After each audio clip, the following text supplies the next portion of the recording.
sendo um momento histórico, né?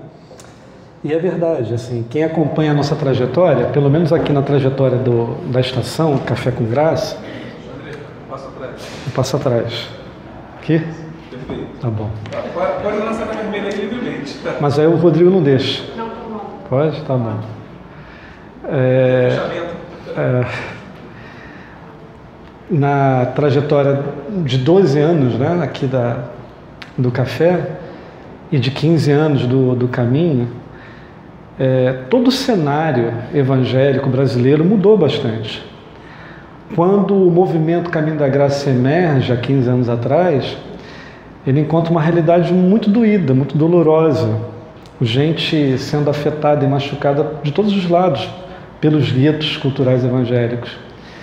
E o caminho emerge nesse contexto, com muita gente estranha, adoecida, sofrida, cheia de traumas da religião, vivendo realidades esquisitas em nome da tirania de pastores que, em se achando, tendo alguma autoridade sobre a comunidade, faziam das coisas mais loucas e diversas.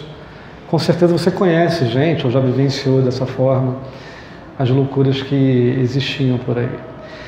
E o fato é que essa trajetória de 12, 13, 14 anos, muita coisa já mudou na mentalidade evangélica nacional.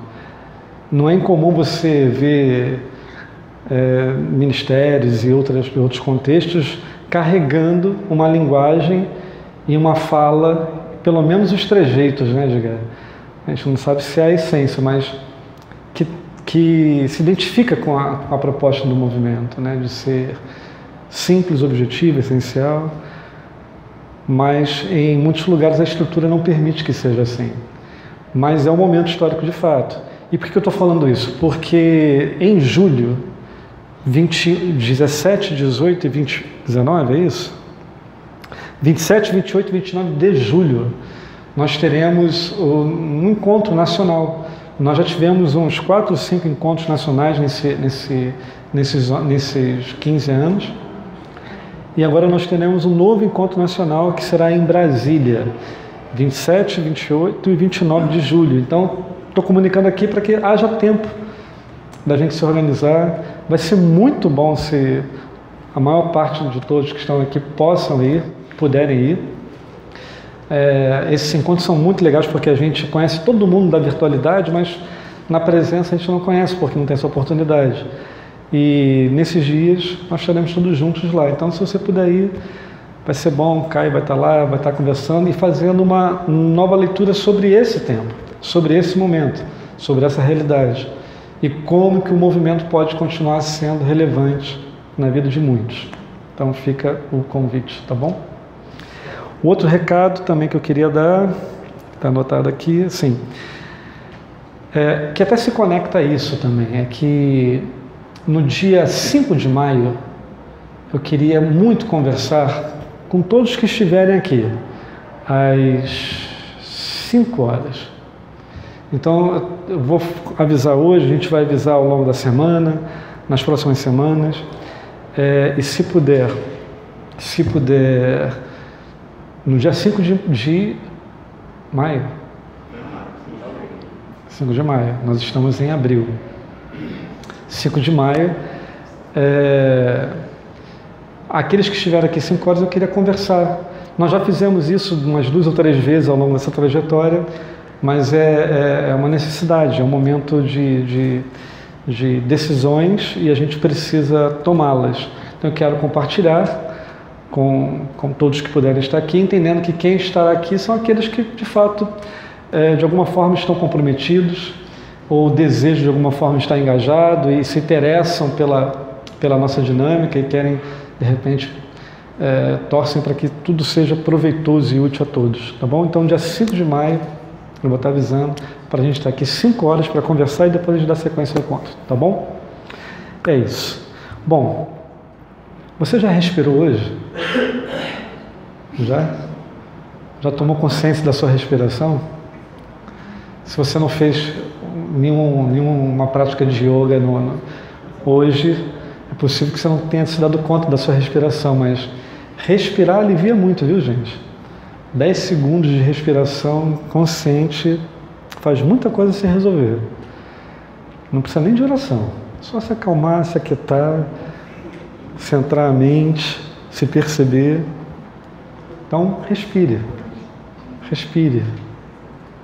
Respire. Ok? Vamos lá. Eu quero convidá-los ao Evangelho de Lucas. O lance da respiração não tem nada a ver com o que eu vou falar, tá, gente? É só para respirar mesmo.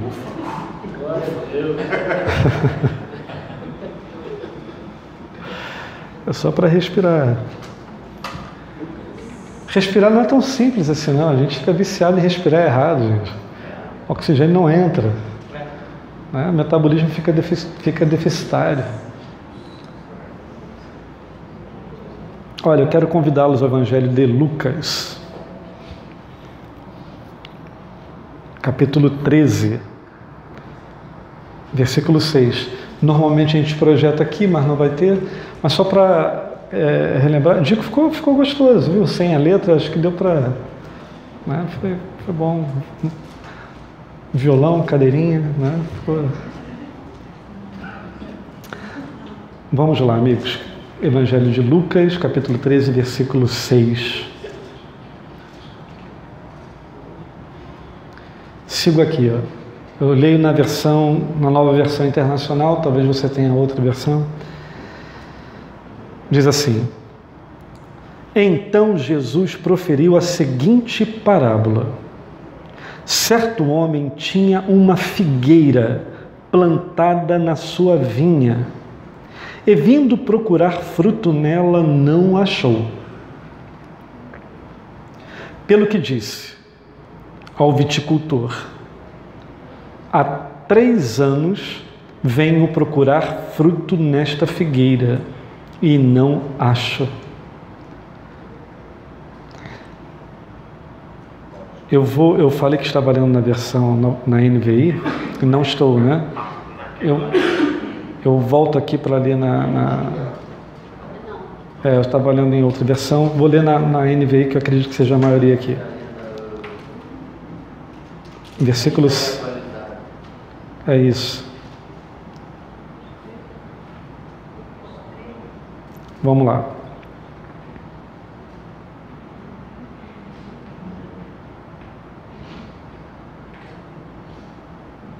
Então contou esta parábola. Um homem tinha uma figueira plantada em sua vinha. Foi procurar fruto nela e não achou nenhum. Por isso disse ao que cuidava da vinha: já faz 3 anos que venho procurar fruto nesta figueira e não acho. Corte-a. Por que deixá-la inutilizar a terra? Respondeu o homem: Senhor, deixa por mais 1 ano, e eu cavarei ao redor dela e a adubarei. Se der fruto no ano que vem, muito bem, se não, corte-a. Somente até aí, eu oro ao Pai pedindo para que Ele nos acompanhe nessa reflexão, para que o Espírito atualize a palavra dele como verdade e que ela faça sentido, que seja proveitoso. Em nome de Jesus. Amém e amém. Parece que Jesus tem alguma coisa contra a figueira, né? Vê figueira, ele quer cortar a figueira, sobretudo se não dá fruto. Mas essa é uma parábola. Parábolas são ilustrações que comunicam verdades, sem contudo defini-las, sem contudo conceituá-las, mas carregam verdades, entregam verdades. E entregam verdades ao coração do homem, porque parábolas foram feitas para o homem, para o coração do homem. Não foram feitas para aves, para animais, mas para o homem. E essa é uma parábola que nos fala sobre o sentido da vida, sobre o sentido da existência, sobre o propósito de existir. E se isso não tem a ver com a gente, não tem a ver com mais ninguém. É uma parábola que fala sobre propósito, sobre sentido, sobre o significado que a vida carrega. E ele nos comunica com essa singeleza, que o dono veio, viu uma figueira plantada onde existia uma vinha, e ele fala: olha, tem 3 anos que eu venho aqui e não há fruto nessa figueira. Corte-a, tira fora.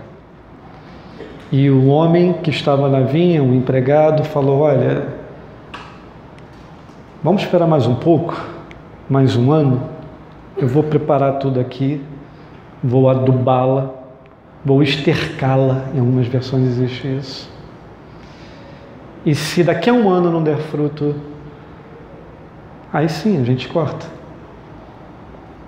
Ele começa falando essa parábola com então, né? Então, no contexto antecedente a essa parábola, ele conta 2 situações que ocorreram. Algumas pessoas falaram para Jesus assim: olha, você está sabendo que César pegou lá algumas pessoas da nossa vila, lá da Galileia, matou e pegou o sangue dessas pessoas e misturou com o sangue dos animais para fazer de oferta? E aí Jesus fala assim: sei, mas você acha o quê? Que esse pessoal aí que morreu era mais pecador que os outros para morrer dessa forma grotesca? Você acha que eles tinham mais pecados e é por isso que eles morreram assim, de maneira grotesca, e pegaram o sangue dele e misturaram com o sangue de animais e ofereceram em ofertas? Aí Jesus dá a sequência: você acha que as 18 pessoas que morreram na torre de Siloé eram mais pecadores também? A torre de Siloé aconteceu um desastre, uma catástrofe que aconteceu na época de Jesus. Era algo terrível, tipo uma torre gêmea, acho que caiu aqui em Nova York, lá caiu a torre de Siloé, matando 18 pessoas. Isso aconteceu na época de Jesus e foi um tremendo impacto para aquela cidade.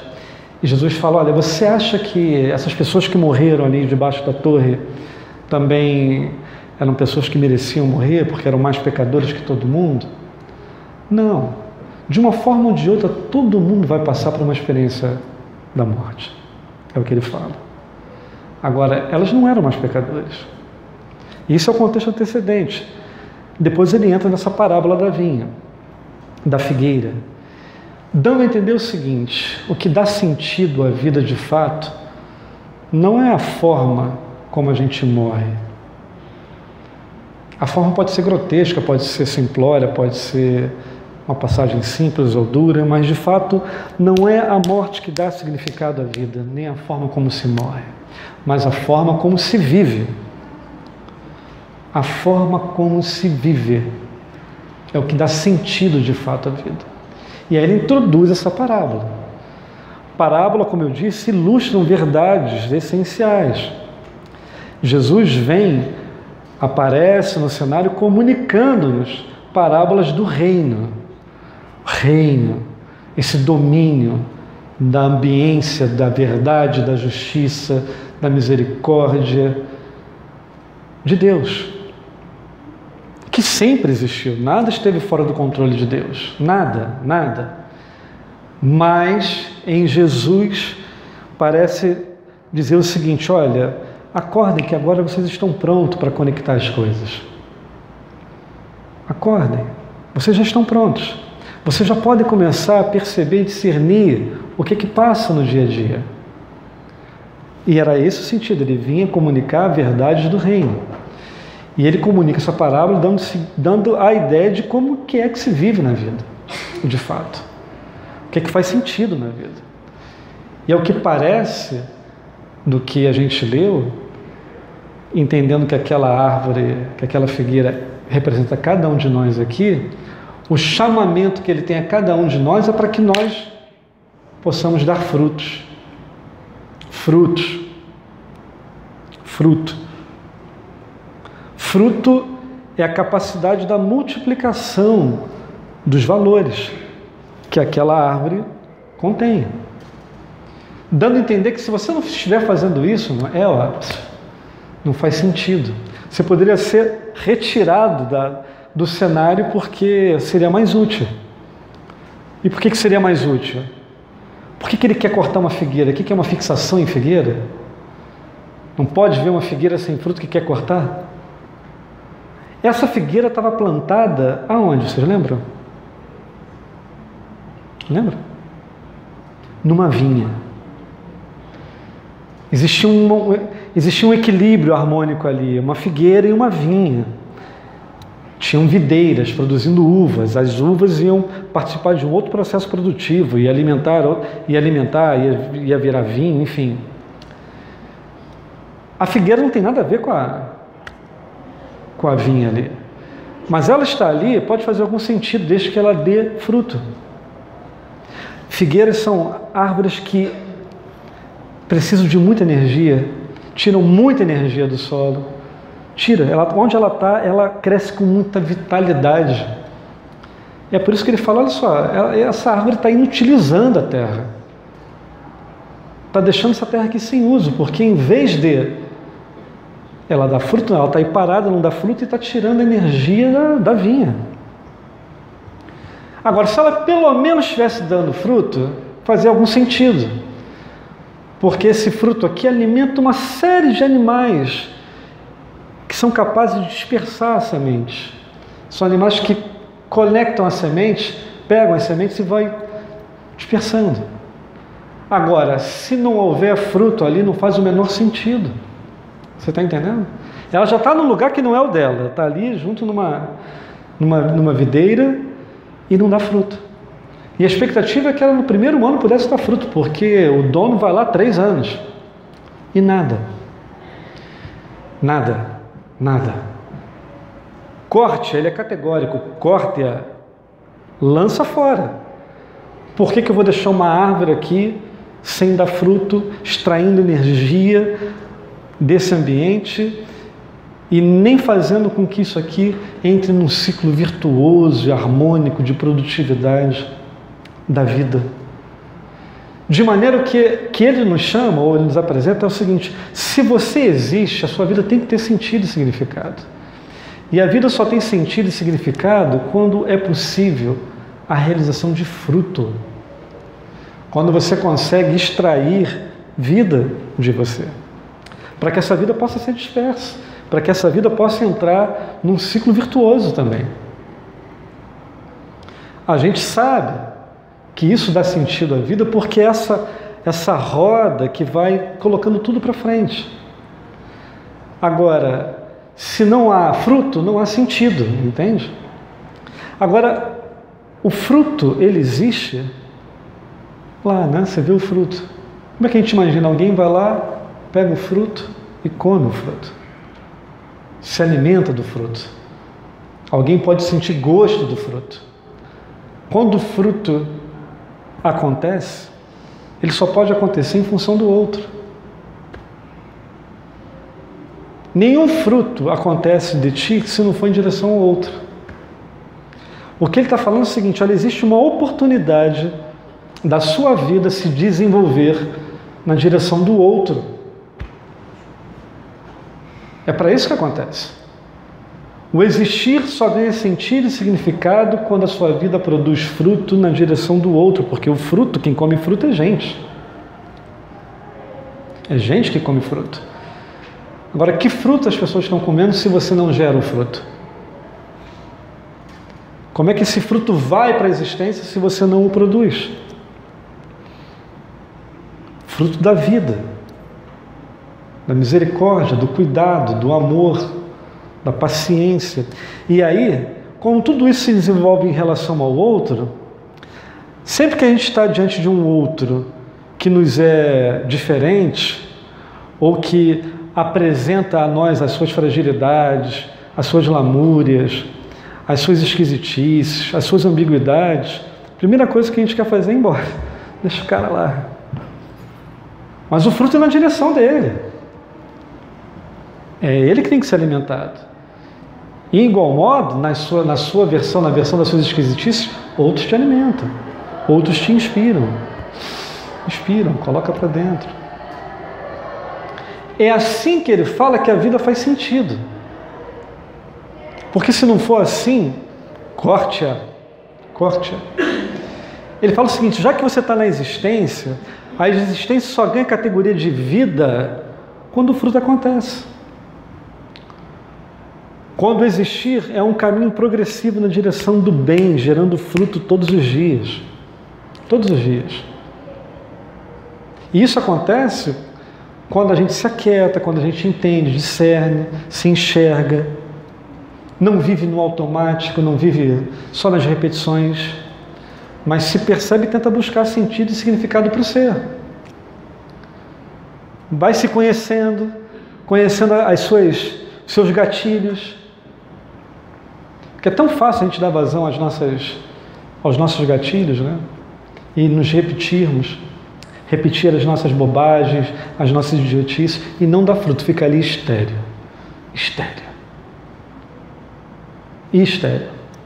Sem a capacidade de se reproduzir ou de potenciar valores que só seres humanos podem produzir. E é seres humanos produzindo frutos, alimentando os outros seres humanos, criando esse ciclo virtuoso o tempo todo. Agora, com que tipo de mente você vive o seu dia? Que tipo de fruto essa mente pode gerar? Que espírito você carrega dentro de ti e que tipo de fruto pode ser gerado a partir de ti? O convite do Evangelho é, de fato, nos chama a nós reimaginarmos a nossa vida, a recriarmos a nossa vida à luz da verdade. O Evangelho nos oferece uma forma de enxergar a vida. Ele recria e nos dá a possibilidade de reentender Deus, reentender a nós mesmos e reentender o outro. E é nessa renovação do entendimento que as coisas vão ganhando sentido e significado. É que frutos podem sair para alimentar o próximo, que normalmente está necessitando, em suas esquisitices, em suas ambiguidades. O pedido não é para você julgar, mas aceita. Algumas coisas precisam ser aceitas. Algumas realidades não vão mudar assim de uma hora para outra e talvez não mude. Tudo pode mudar. Mas talvez, em vez de você tentar mudar na marra, aceita o próximo, o diferente. O ame. Tenha misericórdia. Use de compaixão. Seja fraterno e solidário. Porque é em meio à solidariedade, em meio à fraternidade, em meio à doação que a coisa acontece de volta, entende? Se não houver essa entrega, não há o ciclo. Se a figueira está lá e não dá fruto, não tem animais que comem desse fruto, que ficam ali perto, que vai dispersando as sementes, que vai fazendo a videira crescer e tudo entrando em harmonia. E Jesus aparece falando isso: olha só, a sua vida tem que ter sentido e significado. E ela sempre vai acontecer na medida que você puder dar fruto. Mas alguns insistem em viver de maneira estéril, porque não consegue olhar o outro, não consegue olhar o próximo, só consegue olhar o si mesmo. Tudo acontece em torno dele mesmo. São pessoas ensimesmadas. Só consegue olhar para o próprio umbigo. Ele é uma ilha, ele não depende de ninguém. É uma ilha. Esse não é o convite do Evangelho. Não é. Agora, essa parábola termina com muita esperança. Com muita esperança. Ele fala assim: olha, não, peraí, vamos dar mais um tempo? Vamos dar mais um tempo? Eu vou cavar aqui em volta, vou afofar a terra, que algumas versões existem, vou estercar, vou encher de adubo, dando a ideia que, olha, todos os recursos para você ter vida está à sua volta. Mas a mente é tão pequenininha, tão viciada, que a gente não consegue acessar, não consegue ver. mas está tudo à sua volta. Ele fala, eu vou cavar em volta, vou fazer. Esse homem remiu a figueira. Remiu. Ele falou, não, eu vou cuidar disso aqui. Vou cuidar.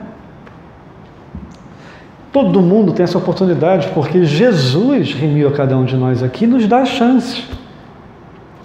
Então, se há esterilidade na sua vida, contudo, hoje pode ser um novo dia, uma nova oportunidade para se começar uma nova fase. Não há esterilidade que não possa ser transformada em ambiente de produção de vida quando Jesus está no meio, no ambiente. O que precisa de fato é atitude, decisão, sinceridade. Porque se não for isso, é o mimimi de sempre, a mesma coisa de sempre, são as mesmas falas de sempre, as mesmas reclamações de sempre, e tudo continua como tudo sempre permaneceu. E a vida vai perdendo sentido e perdendo significado. Então o que se quer é dar atenção, saber que você existe num ambiente onde Deus cuida, onde tudo que é necessário para você viver e ter fruto está à sua volta. Está à sua volta. Agora, se não há nenhuma luminosidade, que grande trevas é. É ruim demais. Mas se o teu olhar for bom, todo o teu corpo será luz, é o que o Evangelho fala. O que ele está falando é o seguinte, olha, muda a forma como você reinterpreta a vida, porque as oportunidades estão à sua volta. Estão todas lá. É que você deve olhar e deve pensar, pô, isso aqui é cocô. Mas nem o cocô é lixo quando está no ambiente certo. Ele vai se integrando, vai fazendo aquilo que lhe é próprio e vai alimentando a figueira. E aí a vida vai ganhando sentido, significado e proporção. Entende? Se não for para isso, não é para nada. Se for para a gente viver o dia a dia de maneira dessignificada, tanto faz como tanto fez. Agora, como se pode ter paz na Síria, paz em qualquer lugar, paz aqui dentro, se a gente se recusa a querer ir na direção do outro? A gente quer reclamar, tá vendo? Olha lá, fulano, faz isso, não dá certo. Aceita algumas situações. Insista, vá na direção e ame-o, alimente-o e seja alimentado. Esse é o chamado. Qualquer esterilidade pode virar terreno fértil e produtivo se você confiar naquele que cuida. Acredita nisso. Esse é o Evangelho. É simples assim. Não tem arrepios, não tem mágica, feitiçaria, é verdade e consciência e espírito. Espírito. Somos chamados a dar fruto, paz, paciência, longanimidade, domínio próprio. Nossa, domínio próprio. E tudo mais. Tomara que você dê bons frutos, tomara que a sua vida seja frutuosa. Pode ser no dia chamado hoje. Hoje é um tempo de se começar um novo dia, de começar um novo ciclo, um ciclo de harmonia e de virtuosidade na vida. Começa a se doar. Começa a se doar. Começa a ser misericordioso, fraterno, solidário, paciente, longânimo. Começa a ser. O que te impede? Nada, é só a sua decisão. Só a sua decisão. Falei de respiração, que não tinha nada a ver, mas de fato tem a ver, porque né, diante dos automatismos que insistem em tomar a frente da nossa atitude, para e respira, que ele resolve muita coisa. Resolve muita coisa. 10 vezes, profundamente. Está com pressa do quê? E vai deixando a mente ganhar um novo lugar. Vai deixando a imaginação ser nutrida pela palavra. Deixa o espírito ir atualizando as coisas, sabe? Duvido que a vida não ganhe outro sentido. Porque se não for para isso, não é para nada. Comamos e bebamos, que amanhã morreremos. É o que Paulo fala. Mas que bom que alguém resolveu remir essa figueira, que alguém resolveu se responsabilizar por ela, falando, olha, deixa que eu cuido. Deixa que eu cuido. Esse não sou eu. Jesus. Jesus tomou a frente e falou assim, deixa comigo. Eu vou preparar todos os recursos necessários para que isso realize vida no próximo ano, e no próximo ano, e no próximo ano. Isso pode começar no dia chamado hoje. Tomara seja assim com cada um. Vamos ficar de pé e vamos orar.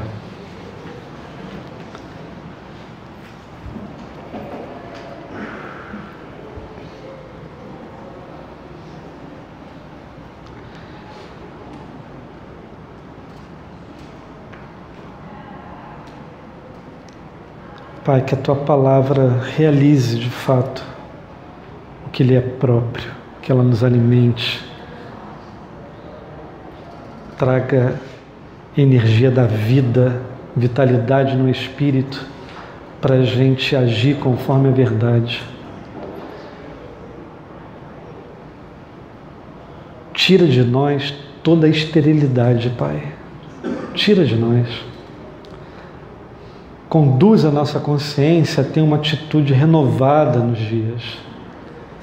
Melhores decisões, decisões que se conformam à vida, à misericórdia, à justiça. Que isso mude o nosso entendimento, mude a nossa postura e que a gente dê fruto, Pai. Que a gente estenda a mão, alimente o próximo. Tira de nós vícios mentais, acomodações, manias, esquisitices. Lança luz nas nossas trevas, Pai, para que a gente brilhe, Pai, e viva a oportunidade de vida abundante que o Senhor promete para nós todos os dias.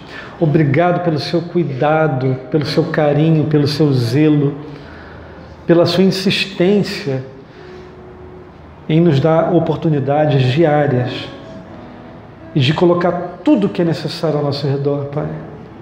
Tudo ao nosso alcance, tudo ao alcance das raízes. Obrigado por isso, Pai. Que isso faça sentido dentro de cada um e que a gente amadureça em consciência e entendimento no dia chamado hoje, Pai. Seja assim com cada um de nós. Em nome de Jesus. Amém, amém, amém. Que o Senhor guarde a todos, abençoe a todos, faça resplandecer a sua luz sobre cada um de nós e que Ele nos dê a paz.